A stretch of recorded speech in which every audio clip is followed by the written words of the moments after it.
Assalamualaikum warahmatullahi wabarakatuh. Selamat datang di channel Mistis. Kali ini kami akan menyibak misteri petilasan Demangabei. Petilasan Demangabei Giripayuda berada di Desa Rajasinga, Kecamatan Trisi, Kabupaten Indramayu.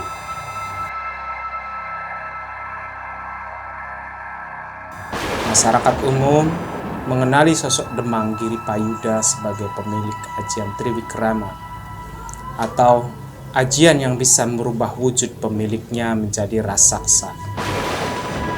Petilasan ini juga sering dijadikan tempat tapa atau nyepi. Kaum santri biasa menyebutnya riadoh. Petilasan ini konon memiliki daya magis yang kuat.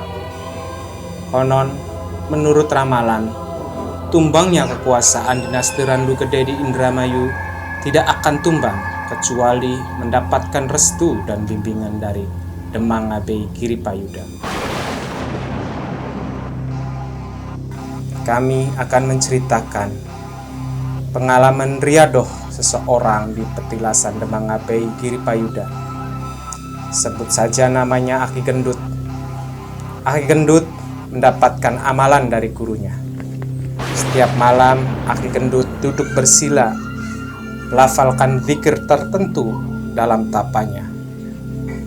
Pada malam-malam tersebut, selalu datang gangguan dari siluman kuntilanak dan siluman-siluman lainnya. Aki Gendut juga menceritakan, pada malam lainnya dia didatangi katak sebesar mobil, atau masyarakat sekitar biasa menyebutnya sosok siluman kodok peruduk atau kintal buah. Aki Gendut menceritakan ritual tapanya yang gagal pada malam puncak. Saat malam puncak riadoh atau tapa, Aki Gendut didatangi kereta api yang seakan-akan kereta api itu akan menggilasnya. Aki Gendut refleks, lari tunggang langgang keluar. Saat itulah Aki Gendut sadar bahwa kereta api itu hanya godaan dalam tapanya. Seperti apakah tokoh Demangabei Giripayuda tersebut?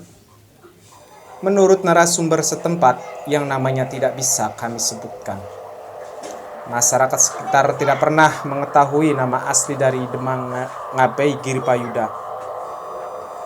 Konon, keberadaan Demangabei Giripayuda diperkirakan ada pada antara tahun 1600-an sampai 1700-an. Masyarakat umum hanya mengenalinya sebagai sosok perwakilan kerajaan penguasa setempat saja.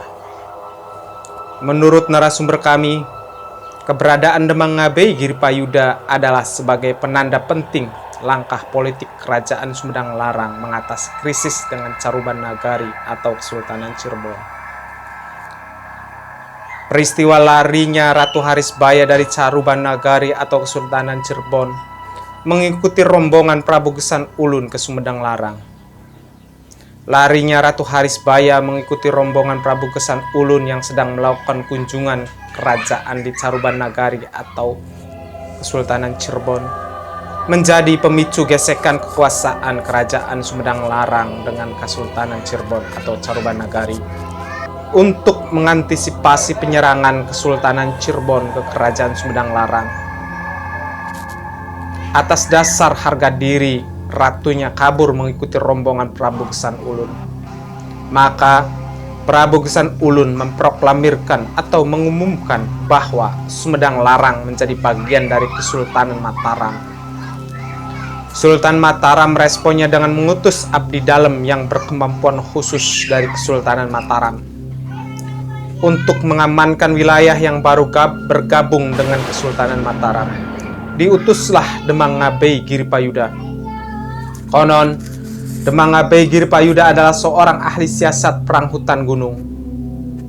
Sultan Mataram melakukan klaim de facto dan de jure atau secara nyata dan secara hukum atas Sumedang Larang dengan menempatkan utusan khususnya tersebut.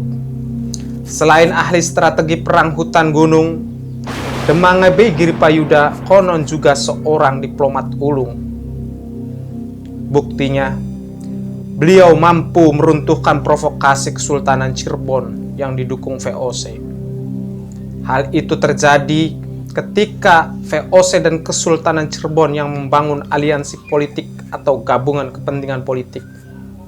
VOC dan Kesultanan Cirebon mengadakan sembara atau kompetisi menambak Sungai Ciluncat dalam satu malam. Sungai Ciluncat itu sendiri berada di wilayah Sumedang Larang, tepatnya di sebelah selatan barat Desa Rajasinga atau Pandansari.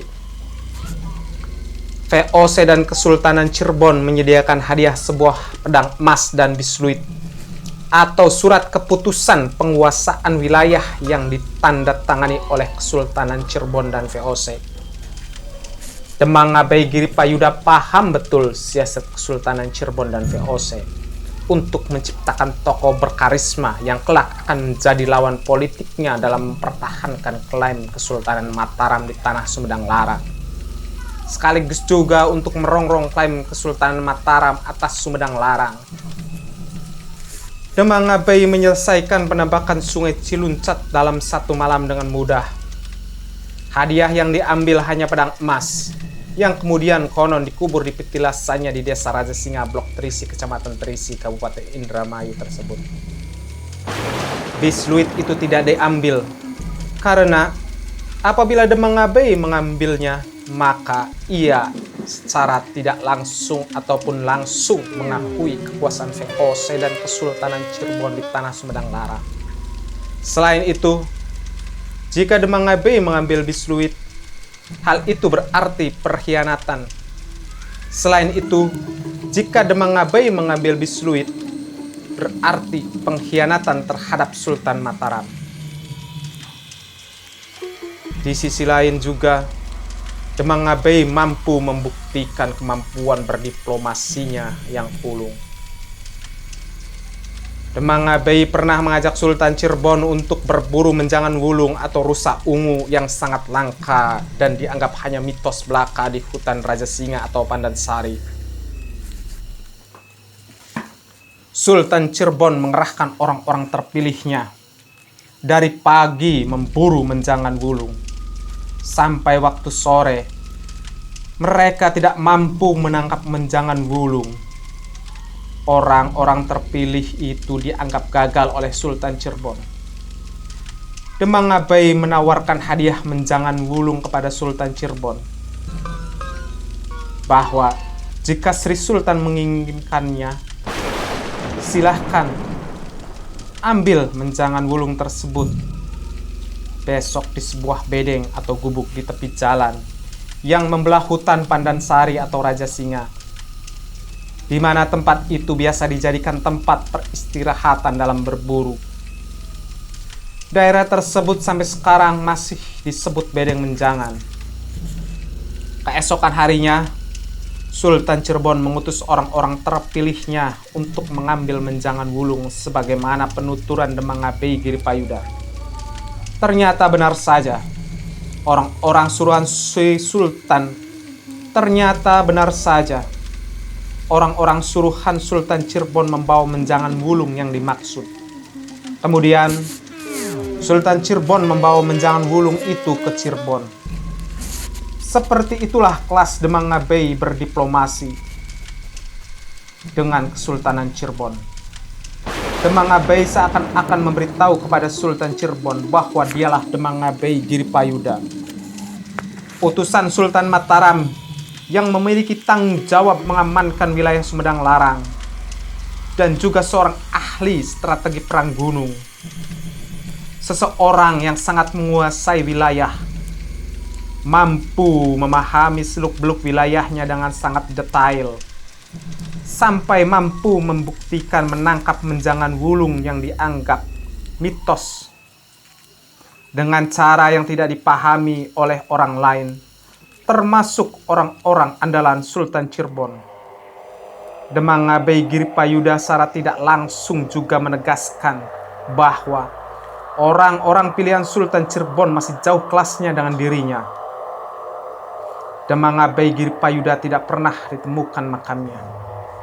Dan narasumber kami berkeyakinan ketika meninggal, jasadnya dikebumikan di komplek pemakaman khusus di Kesultanan Mataram. Terima kasih telah menyaksikan konten kami.